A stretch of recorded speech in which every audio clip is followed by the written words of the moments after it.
We will commence with the national anthem.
Request all the dignitaries to take their seats, please. Invoking the blessings of the divine and offering our pranams to Sadguru Sri Madhusudan Sai, academicians and educationists, students and staff of our university, brothers and sisters seated here, and everyone watching us live from around the world, Namaste and good morning. Welcome to the inaugural session of All India Vice-Chancellors Conference 2025, presented by Sri Sathya Sai University for Human Excellence. At the outset, we welcome the dignitaries on stage. Professor Jai Prakash Lalji, Chancellor, Central University of Jharkhand, Ranchi, and a distinguished professor, Department of Genetics and Plant Breeding, Banaras Hindu University. From the leadership team of our university, we have Dr. J. Shashidhar Prasad, Member, Board of Governors.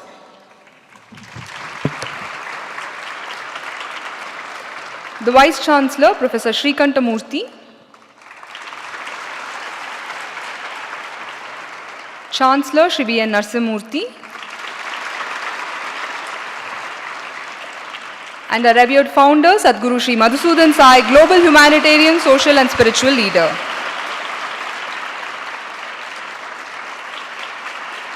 We request all dignitaries to kindly come forward to light the auspicious lamp to symbolize the auspicious commencement of this conference.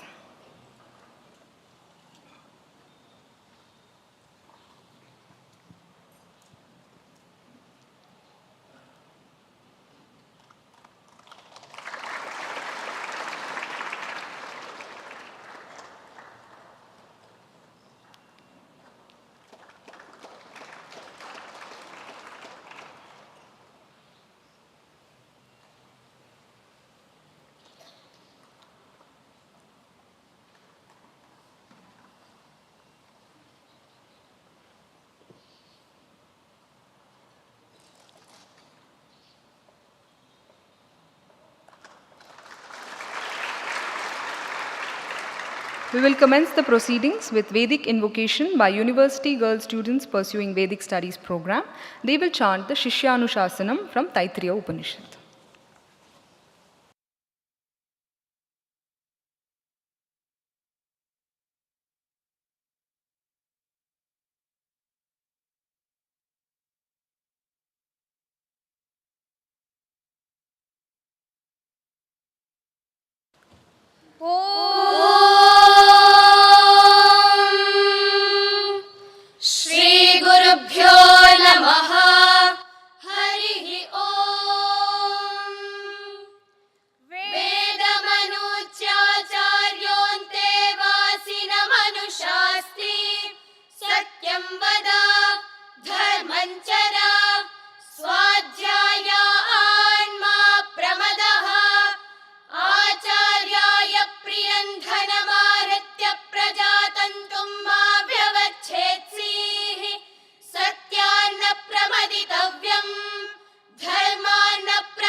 अतिथिदेवो भव यान्यनव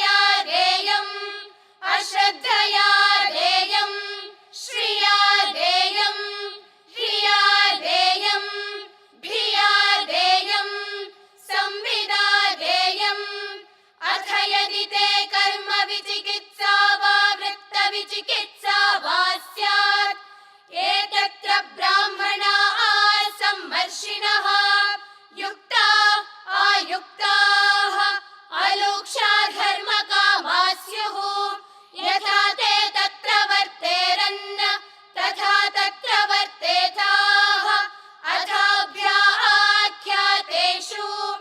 एतत्र ब्राह्मणाः सम्मर्षिणः युक्ता आयुक्ताः अलोक्षा धर्मकामा स्युः यथा ते तेषु वर्तेरन् तथा तेषु वर्तेताः एष आदेशः एष उपदेशः एषा वेदोपनिषत् एतदनुशासनम् एवमुपासितव्यम् एवमुचैतदुपास्यम् ॐ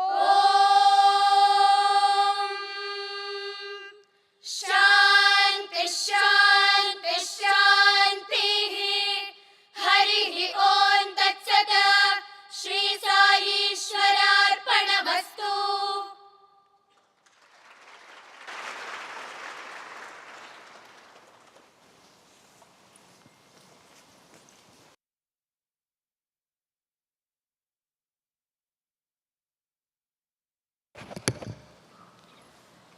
Alongside its economic and technological growth, India's higher education system today is amongst the largest in the world with over 5,300 universities across the country. This implies that we are positioned to create the highest number of skilled professionals who will eventually make the bulk of the workforce.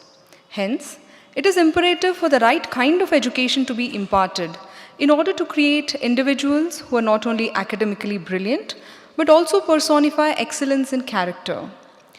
All knowledge is useful and valuable only when used for societal welfare, prioritizing greater good over individual prosperity.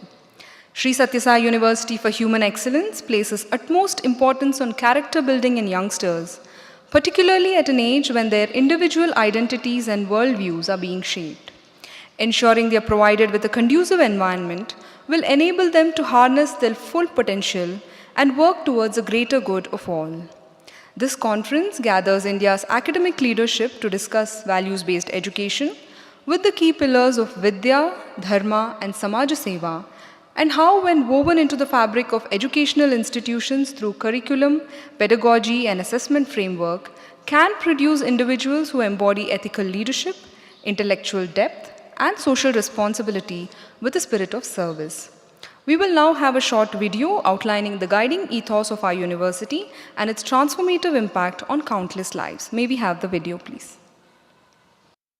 In today's world, conflicts are rising, moral values are fading, and education has become a transaction rather than a transformation. Yet, one timeless solution has the power to restore balance: values-based education. Established in 2019, the Sri Sathya Sai University for Human Excellence offers free values-based education to empower and uplift rural children. Rooted in the ancient Gurukulam tradition, the university blends Para and Apara Vidya, spiritual wisdom and worldly knowledge to nurture individuals of character, wisdom and service. Here, education goes beyond acquiring skills. It shapes lives with purpose and integrity. A fully residential institution, it fosters holistic development where students live, learn, and grow together in a transformative environment. Values-based education isn't an addition here, it is the foundation. Every lesson, interaction, and experience instills the truth that intelligence without character is incomplete and knowledge without values is empty.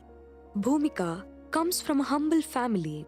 Her father, a gardener, her mother, a homemaker.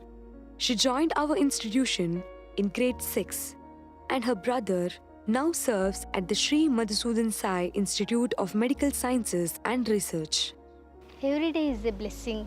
I go through the day thinking about how I can improve myself and help others. I have often wondered What should one do with all the knowledge and skills, time and talent? Why should one strive hard to study well? At this institution, I found my answers to study and become steady so that one can serve. This is the main takeaway for me from this education system. I don't think there can be a more exciting reason to acquire education. Beyond academics, this institution instills the highest ideals of selfless service. Embracing the revered Guru Shishya Parampara, knowledge is imparted through personal guidance and lived experiences. Here, students learn that true leadership begins with service. Ours is not merely a 9-to-5 job. We are here to strive continuously to better the lives of other people. When we work for others, the joy is completely different. This is the greatest opportunity the university has given us. Even the ups and downs come and go, like the waves in an ocean, without affecting us. I feel blessed to join back this institution to work for the society. For me, this institution is not just another organization, but another home. Nandineni Shanti. Shanti's parents, farm laborers in rural Andhra Pradesh, worked long hours with little means. Their dream, a better future for their children.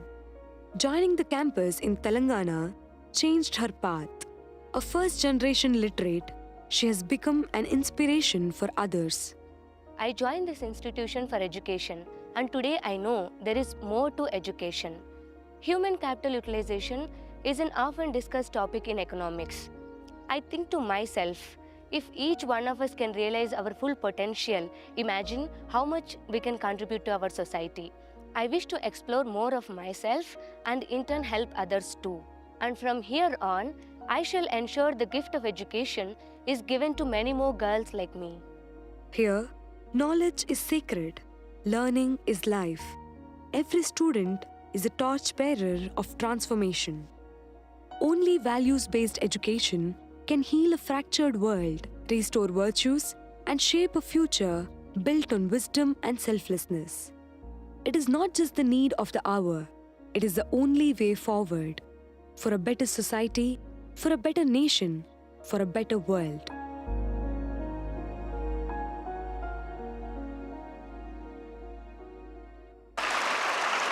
You will be interested to know that this video from shoot, concept, editing and voiceover has been made entirely by students of our university.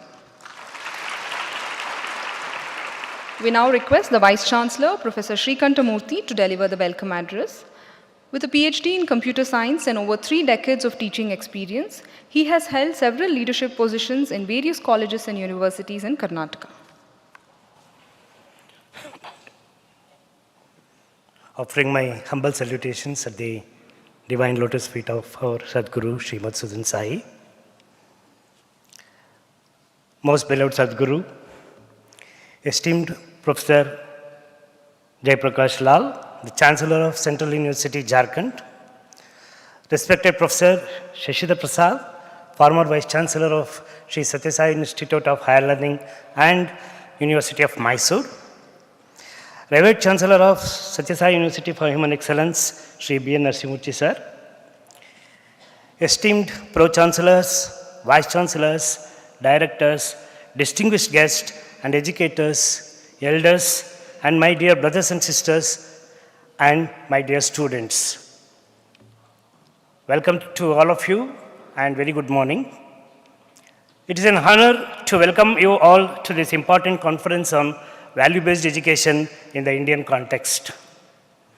A warm and heartfelt welcome to each one of you to this esteemed conference on value-based education in the Indian context.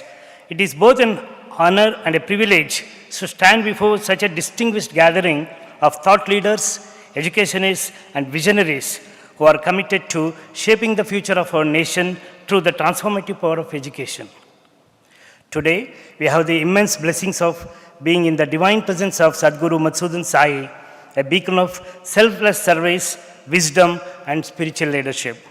He is spearheading the global humanitarian mission spreading across 80 countries. His unwavering commitment to uplifting society through education, healthcare, and humanitarian efforts has been a source of inspiration for millions. Dear Sadguru, Your vision and mission of providing free, values-based education to children across India and beyond have redefined the purpose of learning, making it not just a means of acquiring knowledge, but a path to building a compassionate and self-reliant society. We are truly grateful for your presence today. A warm welcome to you, sir. I take this opportunity to welcome Professor Jaiprakash Lal, the Chancellor of Central University of Jharkhand, and also the distinguished professor of Banaras Hindu University in the Department of Genetics and Plant Breeding, and also he was Professor Emeritus of BHU. Welcome you, sir. I extend a warm welcome to Professor Shishadhar Prasad, former Vice-Chancellor of University of Mysore and Sri Sathya Sai Institute of Higher Learning, and a strong devotee of Sathya Sai Baba. Sir, I welcome you, sir. I welcome revered Chancellor of Sri Sathya Sai University for Human Excellence, Sri B.N. Nasimurthy, sir. He has spent more than 5 decades in imparting value-based education. I welcome you, sir. I would also like to extend my deepest gratitude to the esteemed Vice-Chancellors who have joined us. As leaders of higher education, you play a pivotal role in shaping young minds, not only with academic knowledge, but also with ethical values, moral courage, and social responsibility. Your insights and contributions will undoubtedly add great value to our discussions. I welcome all of you.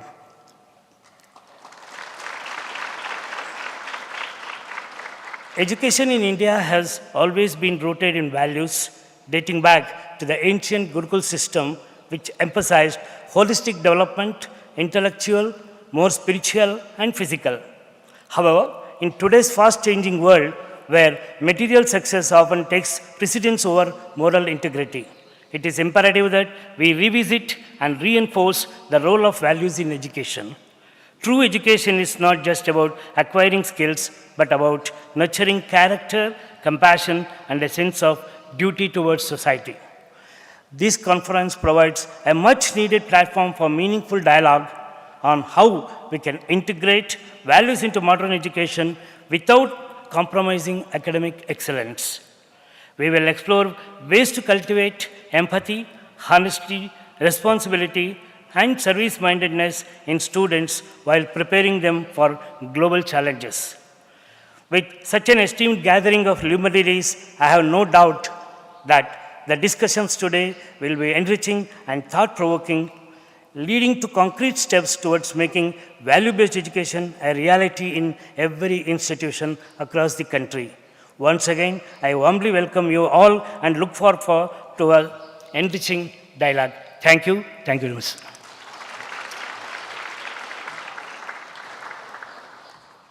For an organization such as ours, with diverse service initiatives expanding each day, it is pertinent to leverage technology through collaborations. This morning, we are pleased to announce that there will be an MOU exchange between Sri Sathya Sai University for Human Excellence and the Visheshwaraya Technological University, Belgavi. I request Dr. Vidya Shankar, Vice-Chancellor VTU, and Professor Srikantamurthy to kindly come forward for the exchange.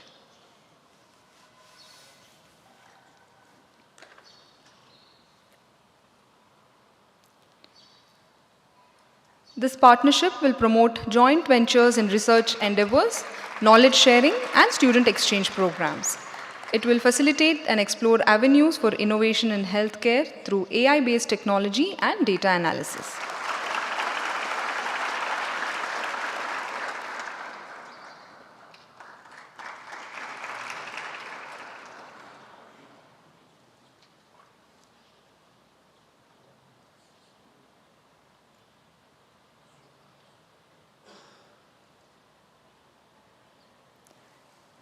Thank you, sir.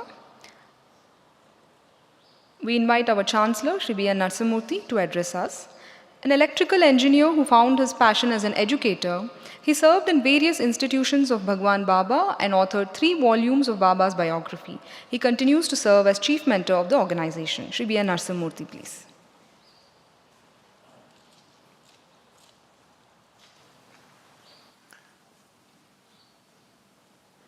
offering our loving pranams at the lotus feet of our most beloved Divine Master and the founder of the university, Sadhguru Sri Madhusudan Sai.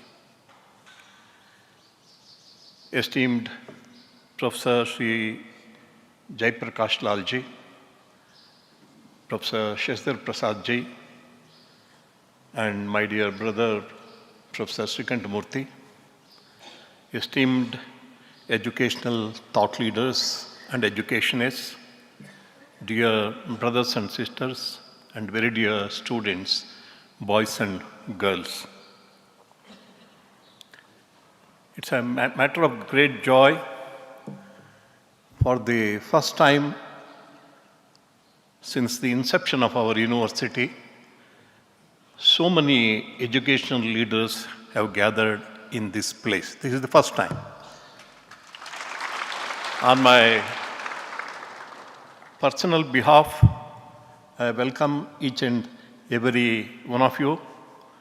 Hope your stay here is comfortable and enjoyable. The personality of Mahatma Gandhi is a unique combination of modern thought and ancient wisdom.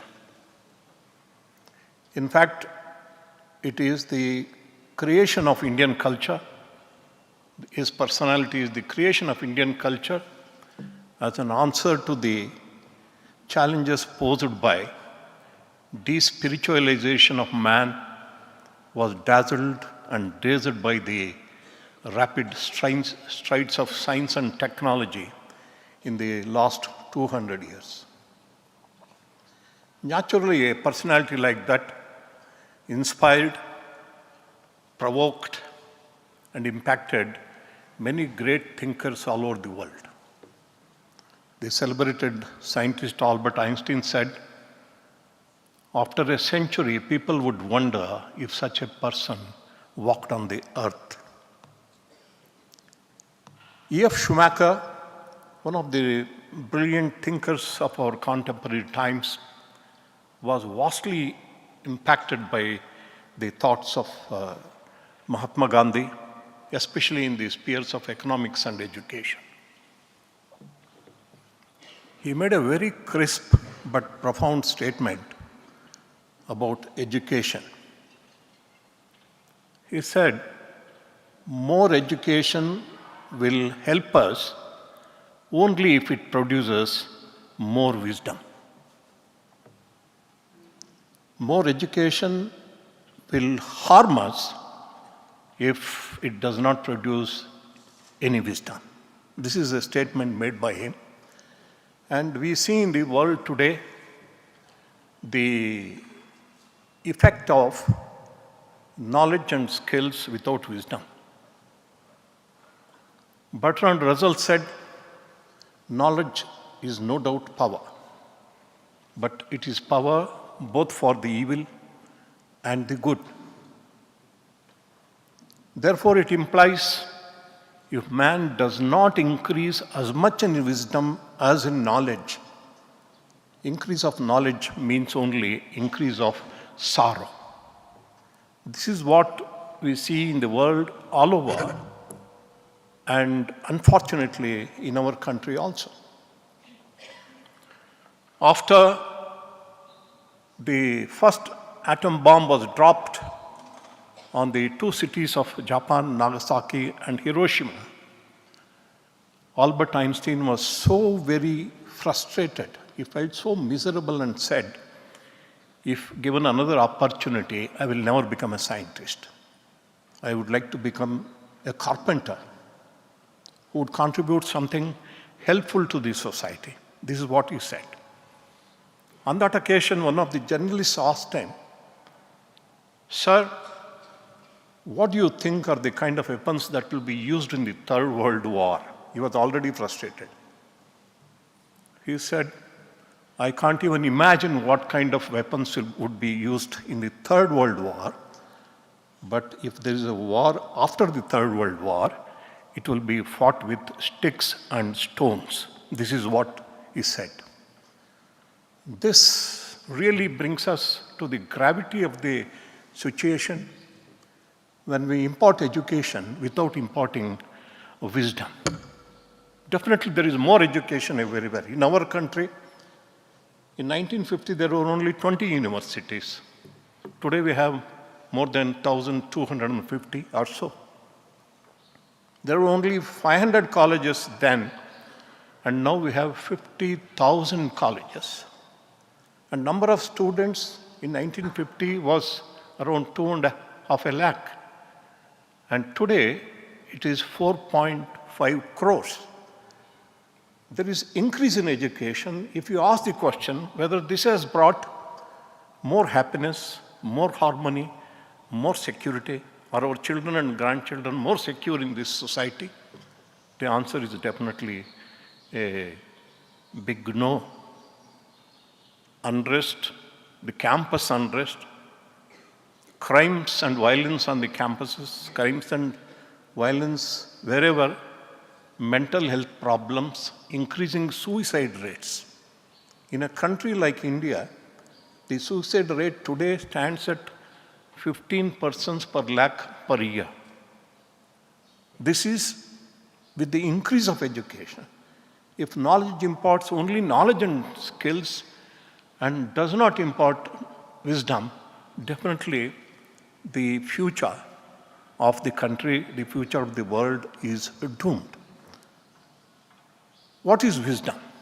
In simplest terms, wisdom is the awareness to distinguish between good and evil, and have the willpower to always do the good and avoid evil. See, that is the fundamental definition of wisdom. One is being aware of what is good and what is evil, and having the willpower to be always doing good, always, that's underlined, and not doing any evil, not any harm. That is wisdom. It was the notorious villain of Mahabharata who said, Janami dharmam nachame pravruttih, janami adharmam nachame nivruttih. I know what is right, but I don't have the willpower to do the right thing always. I know what is wrong. I don't have the willpower not to do the wrong all the time. Therefore, making our students, making our youth, making our boys and girls aware of what is good and what is evil, and inculcating in them the willpower to be always good. The basic criterion is the common good, the greater good of everyone. Wisdom also means that the individual knows that my fulfillment in my life depends on how much I contribute to the greater good. See, that is wisdom. In the Bhagavad Gita, the three characteristics, the three hallmarks of a wise person are enunciated. Very, very simple. Chinnadvaida yatatmanaha sarvabhuta hiterataha. These are the three hallmarks. In my life, I had the great opportunity to see many such divine personalities, but I had the wonderful opportunity to live with and work for, serve three such personalities, beginning with my mentor, Madhyal Naran Bhatt, who was the founder of the Alike and Muddenahalli institutions, number one. Secondly, Bhagavan Sri Sathya Sai Baba. I lived with him and worked for him for more than 40 years. And in the last 12 years, I have been serving Sadguru Sri Madhusudan Sai. On seeing them, you understand what it means. Chinnadvaida yatatmanaha sarvabhuta hiterataha. Chinnadvaida. They don't have any doubt whatsoever that I am one with everyone. Therefore, they love everyone. Therefore, they want to help everyone. They feel that they are one with the whole of the universe, all existence. See, that is the first characteristic of the wisest person, a jnani in Indian terminology. Yatatmanaha, complete control over mind and senses. And finally, sarva bhuta hiterataha. All the time, they work for the welfare of others, day in and day out, and they do nothing else. The next question is it possible to inculcate wisdom? How does it come? Yes, India has been a leader in this sphere. The Gurukulams of our ancient times, and even many modern Gurukulams, they did it. Along with knowledge, they also gave them wisdom. That's why they built character. That's why they built young men and women who had understood the purpose of all education, all knowledge, all wisdom is to serve society. They contributed such citizens. Today, are we contributing that kind of citizens?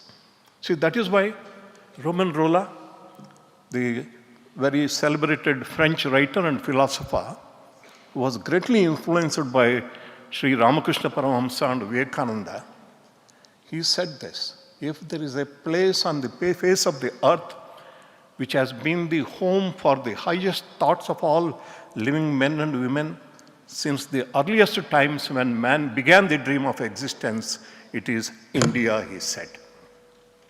He understood what our country is. Therefore, we have to lead the way for the whole world. It is in this context that India can become the Vishwaguru. Just by becoming a 5 trillion economy, we are not going to become the Vishwaguru. Just by achieving freedom from poverty for everyone, we are not going to become Vishwaguru, because there are already economies which are more than 5 trillion, and there are already countries where there is no poverty.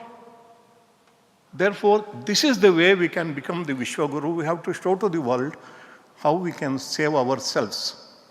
It was the British historian Arnold Toynbee who said, the chances of survival of mankind were much brighter when man was defenseless against tigers than today when man is defenseless against himself.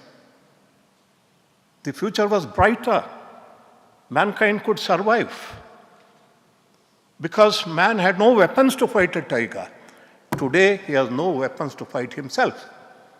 This is the problem from which only India can pull out the whole of the world from the quagmire of education without wisdom, and there are many leaders who have shown it. In fact, the government appointed many commissions, beginning with the first one in 1948-49, Professor S. Radhakrishnan Commission. Then came Muddenahalli Commission, Kothari Commission, Espal Committee, and the NPE 1986 and NEP 2020. Everywhere it is pointed out that we have to give holistic approach to our education, integrating ethical and moral values. Professor Radhakrishnan had the temerity to write spiritual, moral, and ethical values. Somehow the word spiritual has disappeared for political reasons. This is the great tragedy of our country, which boasts of the richest heritage, the wisest heritage in the whole world. Of course, there have been sporadic efforts by individuals and institutions here and there. And recently, I was glad that AICTE has made it compulsory for all engineering universities, technological universities to introduce human values. A beginning has been made. But the success means when you have a pedagogy, curriculum, and assessment methods, and really produce integrated personalities. Integrated personalities with a brilliant intellect, compassionate heart, and competent hands, which Bhagavan Sri Sathya Sai Baba said, the head of Shankara, the heart of Buddha, and the hands of Janaka. This is what he said. Has anybody succeeded? Let me tell you, standing here, I have been in this field of values-based education for nearly 55, 56 years. From school level right up to the university level. I worked with Madhyal Narayan Bhatt, Bhagavan Sri Sathya Sai Baba, and now I am working with Sadhguru. I can tell you with great sense of fulfillment, under the inspiration and leadership of Madhusudan Sai, we have achieved fair success in the field of inculcating human values in higher education. How do you say that? You choose any of our postgraduates at random, any of our postgraduates.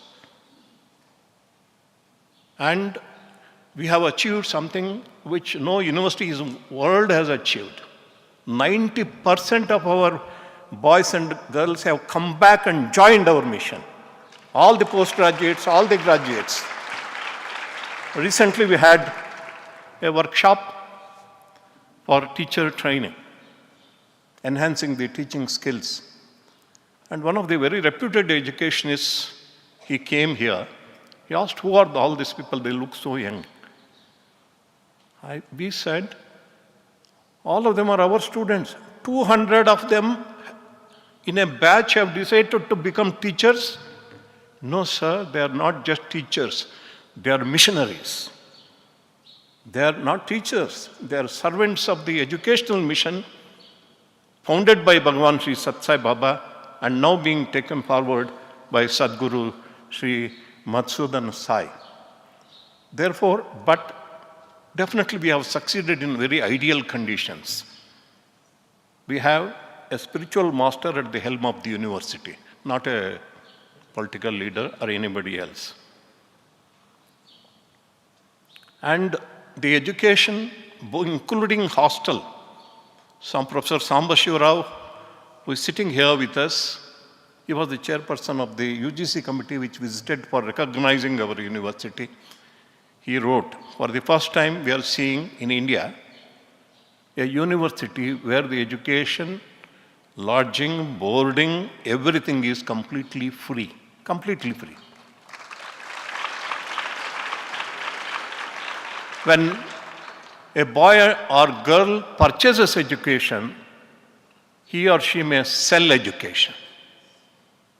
But when you get education completely free of cost, you develop gratitude in our heart. Society has given me this. I have to give back this to society. I will tell you how we are successful. Because each and every one of our students, any of our university students you can talk to, they have such a loyalty and love to Sadhguru Sri Madhusudan Sai. We want to make him happy. If by becoming teachers, if by becoming servants of society in any field, by becoming doctors, selfless doctors, inspired professors, inspired scientists, they will do it. Not for anything else. They want to please Sadhguru Sri Madhusudan Sai. That is the bond of love between the Guru of the Gurukulam. See, that is the difference between the Guru and a teacher. And the other ideal condition is all our campuses are located on serene, naturalistic settings, out of towns, out of cities. And we have our feeder schools. In our feeder schools, all the boys and girls learn the Bhagavad Gita and the 8 Upanishads by the time they complete 12th class. Later on, they may get into medical college, they may get into sciences, they can get into humanities. So all these are ideal conditions. But is it possible to replicate it elsewhere? The first we have to understand, these ideal conditions for us did not fall from the skies. We created them. Where there is a will, there is a way. At least some of them. Definitely you can't replicate Sadhguru Sri Madhusudan Sai and at the helm of your university. That is not possible. But everything else can be done. Okay, even if it is not possible, teachers are the key. Even today, committed teachers who have passion for the values are making great impact on their students. Wherever they are, even individuals are doing it. Therefore, teacher is the key. If we can inspire them, if we can impact them, this education in values-based sphere will definitely go on, and that is the purpose of this conference. We want to listen to you. That is the first thing. We want to listen to you. Why, what, and how of values-based education, and learn from you. We do have a curriculum, and we also know that our curriculum cannot be introduced in most of the places, even in our country. For many reasons, it is not possible. Is it possible to evolve a syllabus, a curriculum, which can be universally accepted, at least in India? See, that is what we are looking at. See, for example, at school level, under the guidance of Sadhguru Sri Madhusudan Sai, we have created textbooks, school level, 15 textbooks from preschool right up to 12th class, which is much different from the syllabus of values education we follow in Gurukulam. We straight away go to Bhagavad Gita. We don't straight away go to Subhashita. We straight away go to Upanishads. But that may not be possible everywhere. Therefore, for their sake, with the inspiration of Sadhguru, some of our teachers and educational thought leaders got together to create. We would like to place them on the tables in the group discussions so that you can just have a look. No mention of religion. Except in 12th class, in order to cultivate respect for all religions, we have enunciated the principles of all religions. You follow your religion, there is nothing wrong, but you should respect other religions also. So we have created at university level. We thought we will not be able to create on our own. We have to listen to the conditions in which most of you work, and that is the purpose of this conference. With these words, I conclude my introductory remarks. Thank you very much.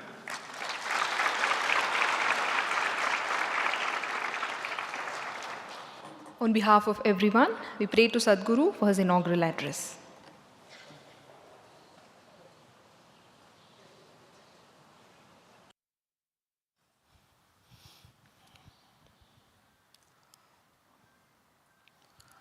ओम सर्वे भवन्तु सुखिनः सर्वे सन्तु निरामयाः सर्वे भद्राणि पश्यन्तु मा कश्चित् दुःखमाप्नुयात्.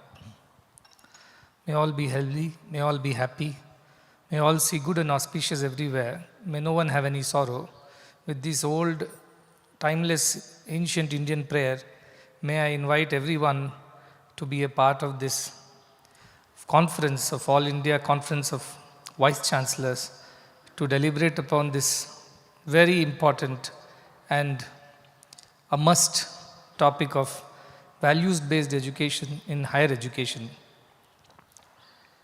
It is our great privilege to host all of you. Your presence here shows your commitment towards this cause of creating a values-based education system at higher education level that would be a transforming education system for our younger generations and in the process of time for the whole humanity. Professor J.P. Lal, the Honorable Chancellor of the State University of Jharkhand, Professor Shashidhar Prasad, old hand and supporter of this institution, our Vice-Chancellor and the Honorable Chancellor, and all the esteemed dignitaries present over here, and our dear students and faculty.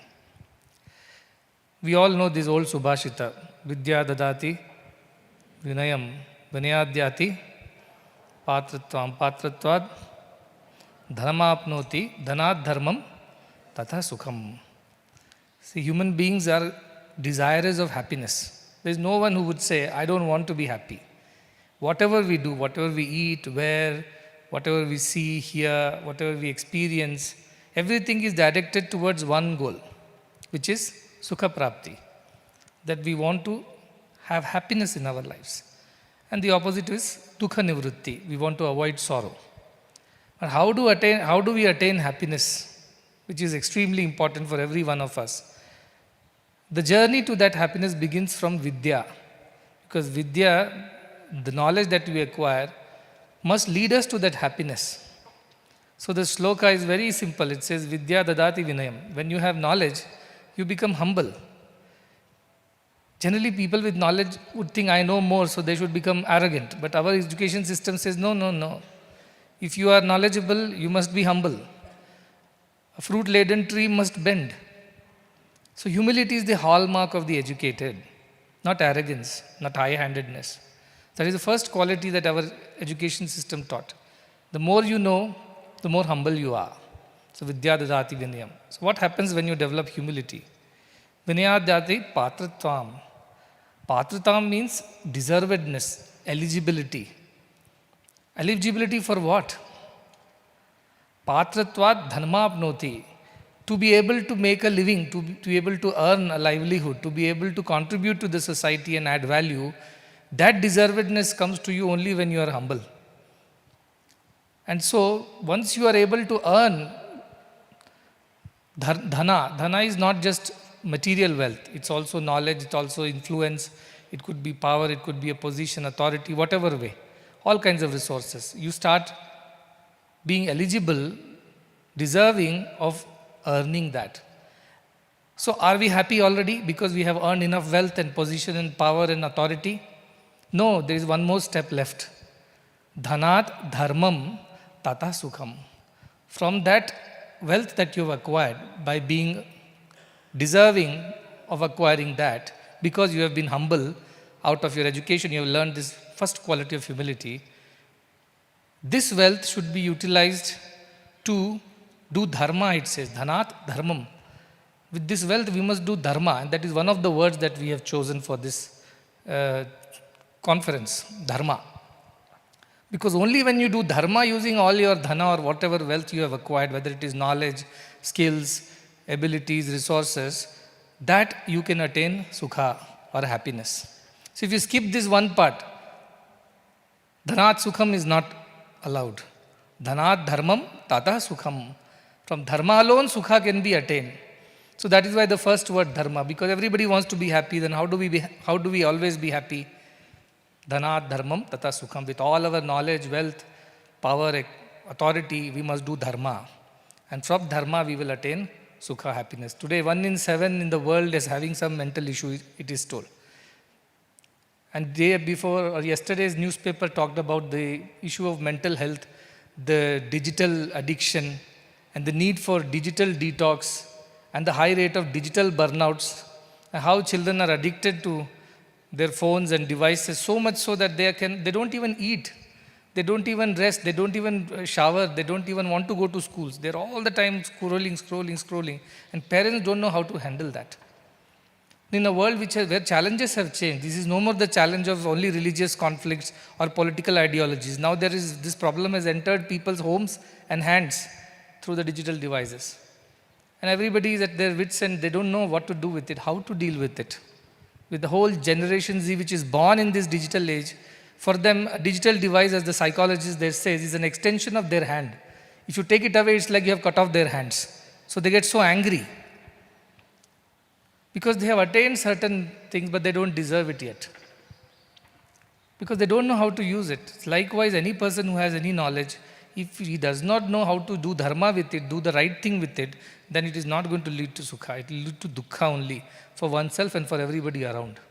So dharma is the key word. If you go back to our Indian philosophy, every teacher, every philosopher, every textbook would talk about this word dharma.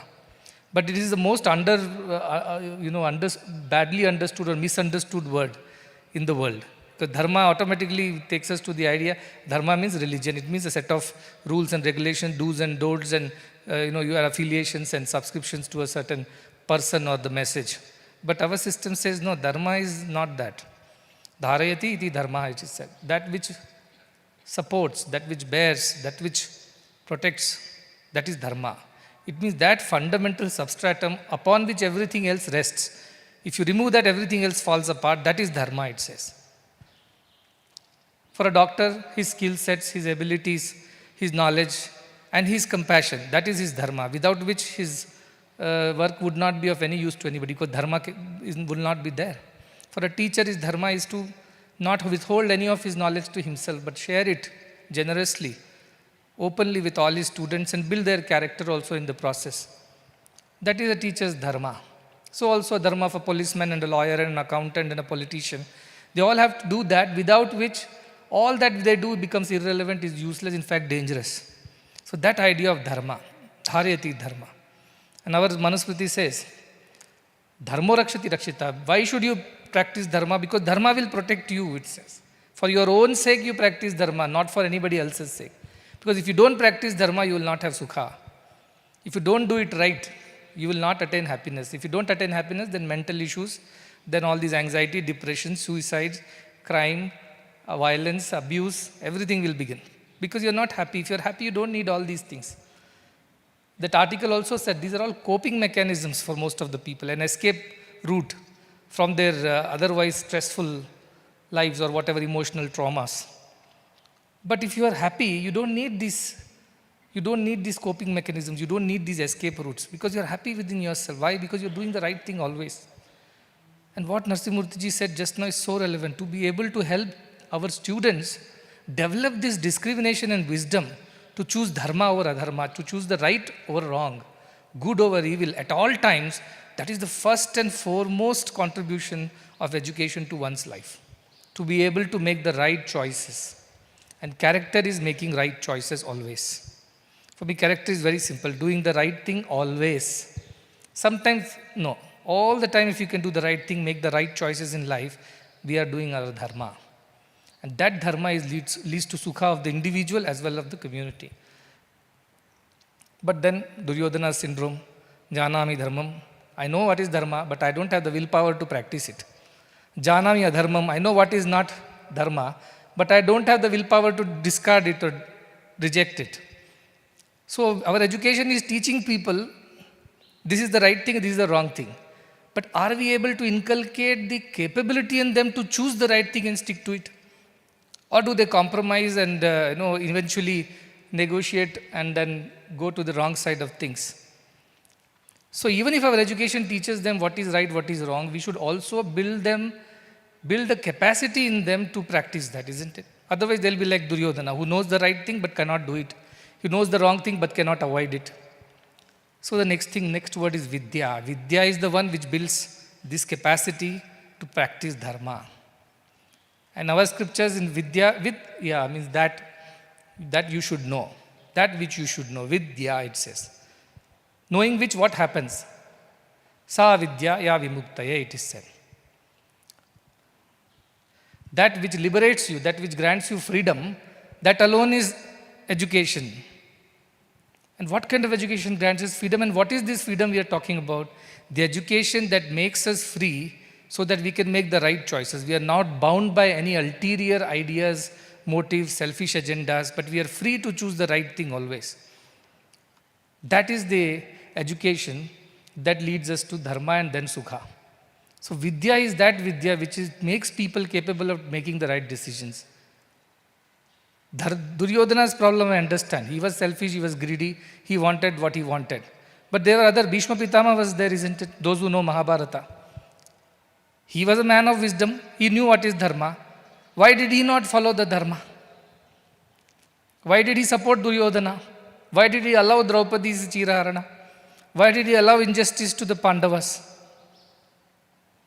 So he was the man of wisdom. Duryodhana was, even you can say, he was not wise. But this man was man of wisdom, Bhishma.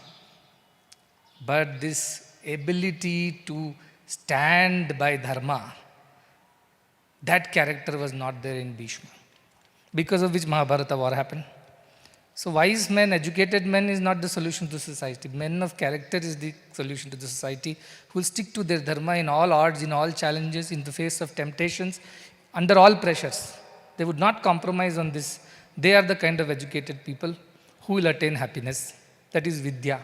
Now our scripture says, Vidya ya vimuktaya, that which frees you. Bhishma was bound by some kind of a promise to the throne. which he had made in his own younger days. But can anything supersede dharma? No, it cannot. Dharma is the supreme. Your promises don't matter. That is an individual commitment. The universal commitment is dharma. And our Sri Krishna, one more aspect of this dharma that Sri Krishna points out is swadharma. There is a universal dharma, which is greater good of all. That is what he mentioned. But how do you do greater good of all? In that ambit of greater good of all, there is a personal dharma that you have to follow. It's called swadharma. What is that swadharma? That which you are born to do. See, most of our education system is a straight-jacket, industrial production kind of an approach. There is 1, 2, 3 options available, take it or leave it. There was a time when there was unemployment, our education system was nascent, we were still learning. But today times have changed. So many fields of education have come up. And children also show interest and passion for all these things. But what guides ultimately the pay package finally becomes the deciding factor and not your passion anymore. It is the kind of money that is waiting at the end of education that becomes the deciding factor for the parents or the education systems as well. One university somewhere near Delhi, one of our trustees had gone there as a chief guest. He was mentioning that they wanted to show him the wall of fame. So he was looking forward to looking at the wall of fame where the alumni, their names were etched for great contributions. He thought so. But when he went and stood in front of the wall of fame of that institution, what was there? The highest package holder to the lowest package holder was the wall of fame. Who got 7-digit, 6-digit, 5-digit like that? He said, look at our achievement. We have created such tremendous pay packages out of our institutions. This is our achievement. They were priding themselves with it. And our trustee almost felt disillusioned that was this the reason why education was to be given in the first place? So money at the end of it is the only deciding factor. Success is equal to how much money you earn. So much of depression, so much of mental anxiety, so much of suicidal tendencies are coming from where? Because we are losing a good teacher and getting a bad software engineer every day. We are losing a good agriculturalist and getting a bad doctor every day. We are not allowing children to pursue the passion for which they are born. Why? Because we are worried what will happen to them, what will they eat, how much they will learn, and then we compare my son's package versus their son's package. That becomes our idea of success in life. So poorly defined, because of which students come under pressure to take up such packages only. And then this rat race starts.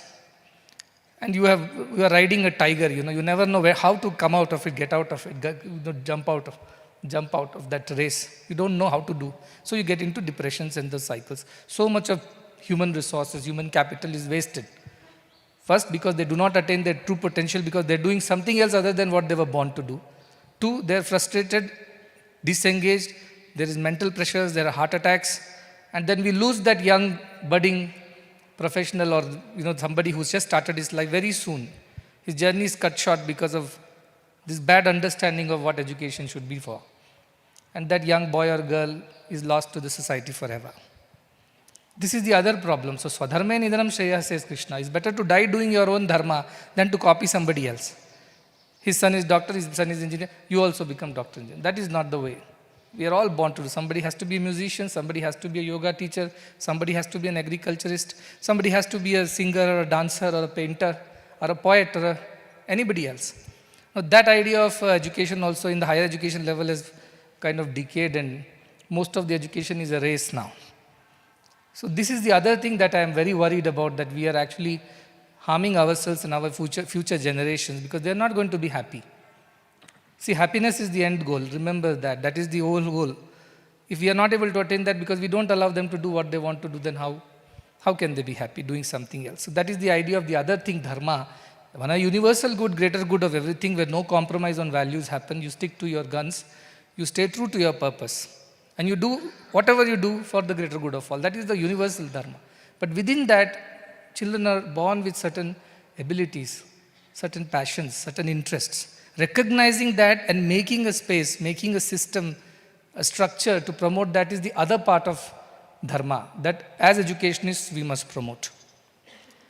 And then what does it all lead to? The greater good is the first and the last of this equation. Samaja Seva is what the third one is, that all that we learn about dharma, about vidya should lead to the welfare of all. Sarva bhuta hite rataha, sarva loka hite rataha. This university started as a small school actually. That was in Kalburgi district in 2012. It started as a small high school for the rural children. We based our education on the philosophy from Ramayana, where Vashishta, who is the guru of all the four brothers, Rama, Lakshmana, Bharata, Shatrughna, he comes back to return the students to their father, Dasharatha, and gives an assessment of what they are like a report card, you see, so some remarks there. And he mentions this. And he mentions that these are the four qualities these students the children of yours are demonstrating. And those qualities are Sarva Veda Vidaha Shuraha. They are well adept in all Vedas. Vedas means all kind of knowledge systems. If you look at Atharvana Veda, it has all material sciences and several other fields of knowledge, which is not necessarily religious or spiritual. It has Ayurveda in it. It has so many other types of sciences. So they are very well adept in all that. And Shuraha, they are very courageous because they are Kshatriyas. They also should know the art of warfare. So they know both Shastras and Shastra. They are totally complete personalities. First comment. Second thing, he says, Sarve Jnanopasampannaha. And all other kinds of knowledges also they have learned.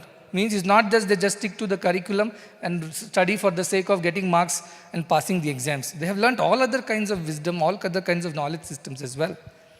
And 64 kinds of knowledge was taught in the old system of Gurukula, including how to make your bed. Most of the children are very bad at it. They wake up and come back to the same bed without making it. From there to how to make a garland, to how to sew, how to decorate things, everything was mentioned under that 64. So these are life skills. Today we are talking about Skill India and all that. It was a part of our Gurukula system, which was co-curricular kind of activities. That was also there as part of that. So he says, Sarva Jnanopasampannaha. Then he says, Sarve Samudita Gunaihi. They have wonderful virtues in them. They are very virtuous. At the end of it, they are not selfish, greedy, self-centered graduates. They are very virtuous, they are kind, they are compassionate. And what do they do with all the good qualities that they have? Sarvaloka hite rataha. They are engaged ever in the welfare of all. This is the ultimate reason why they have all the other things. Vedas and Shastras, Gunas and Jnana. All that is leading ultimately to the welfare of all. That is why Samaj Seva is the third word, which should be the ultimate reason for why we get educated, because through Seva only Sukha comes to us.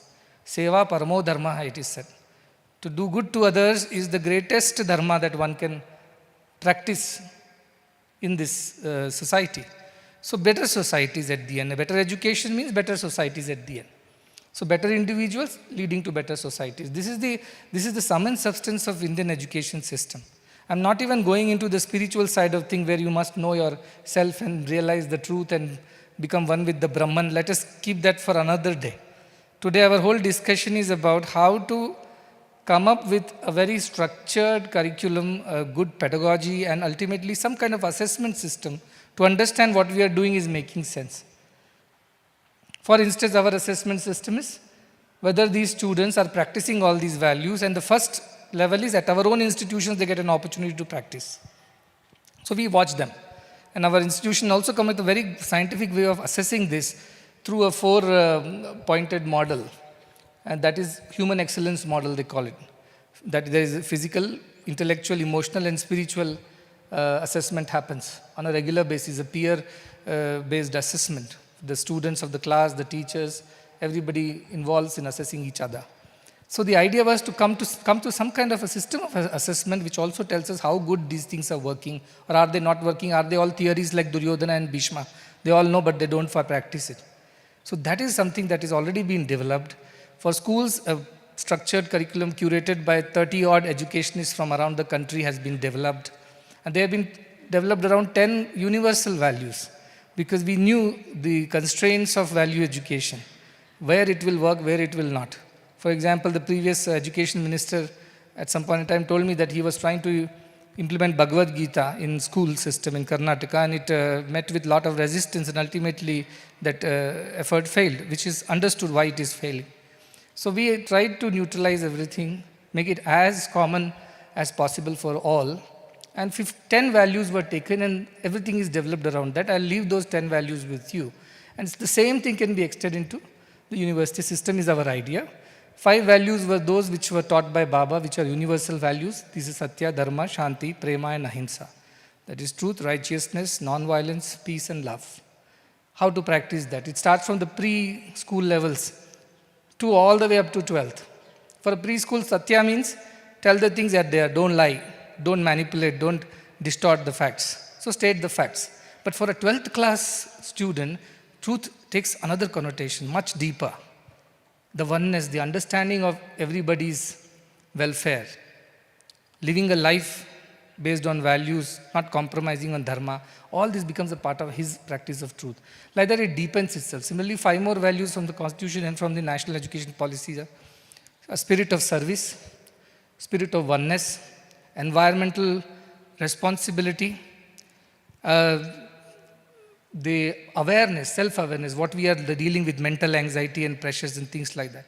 So that sense of self-awareness and patriotism, love for one's country. These are the other 5 values which have been taken, and all these 10 values have been slowly from preschool all the way up to 12th. They get deeper and deeper with every passing year.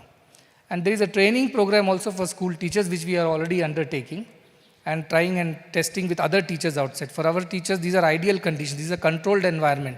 So any experiment will succeed here. But doing it in an open society, there is going to be different kind of challenges. So that is what our people want to learn, that where you work, whatever universities you are in charge of, how possible or not possible, or how, in what way it would be possible to implement these things.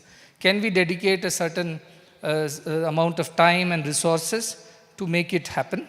And can it lead to ultimately a system of education in India, which is kind of borrowed from the old ancient wisdom of our Gurukula systems, without saying it outright, but yet it does the job. And then it produces highly qualified but highly character-based graduates and postgraduates who go out into the society and do whatever best they can. Individual good will happen, but societal good also happens on the sidelines, and the good to the whole world also happens. Today, Indians are everywhere. I go to the US, I don't know how many of these global companies CEOs are Indians, originated from India. Even today, now you know the new US administration which has come up. Some of the key positions are held by Indian origin people. So there should be something in the Indian genes, the Indian DNA. It's a very ancient genes and civilization. So it brings some USP. What is that is what we want to explore, and how to build that strength in our next generation, which is getting extremely distracted with all kinds of digital distractions and everything available at their fingertips.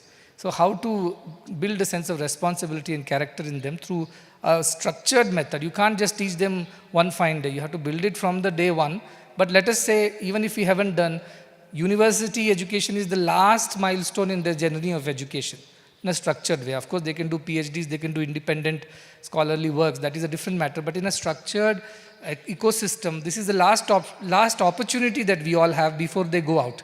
I always compare it with rivers, water getting into the ocean and becoming salty. Before that happens, there is a possibility to arrest that and do something about it. So how do we do that? And with the confidence of what we have done in the last 5 years in the university and over 10 years in the schooling system, and how it has yielded positive results, that gives us the necessary courage and confidence to talk about it, have a conversation and dialogue, and learn from each other. And I'm hoping this is only a prelude to the bigger conference that is being planned around Guru Purnima, which is our convocation. We go by the Indian old tradition of Guru Purnima as the Dikshanta Samaroha.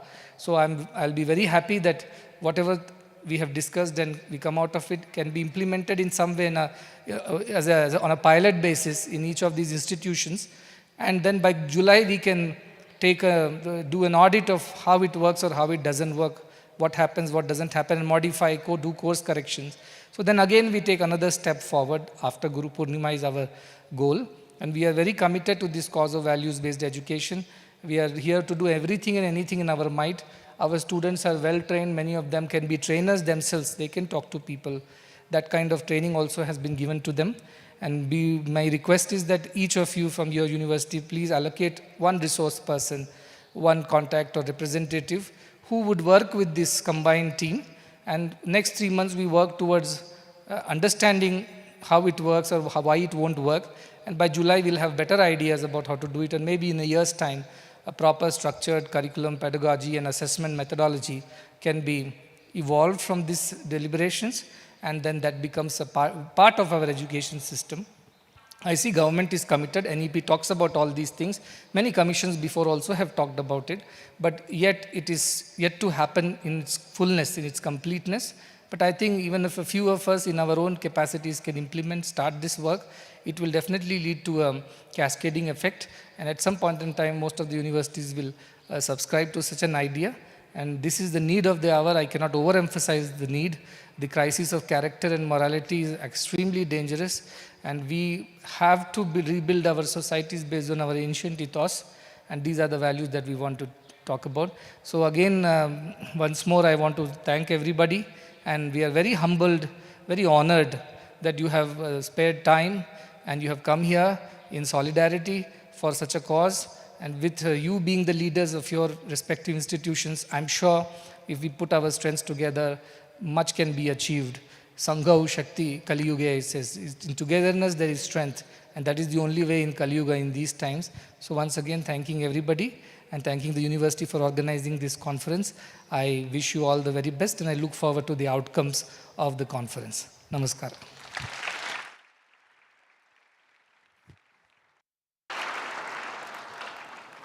Offering our gratitude to Sadhguru for his priceless wisdom and words of inspiration. With this, we conclude the inaugural session. There will be a short break and the roundtable discussions will take place at the Kripashraya building. Thank you, everyone.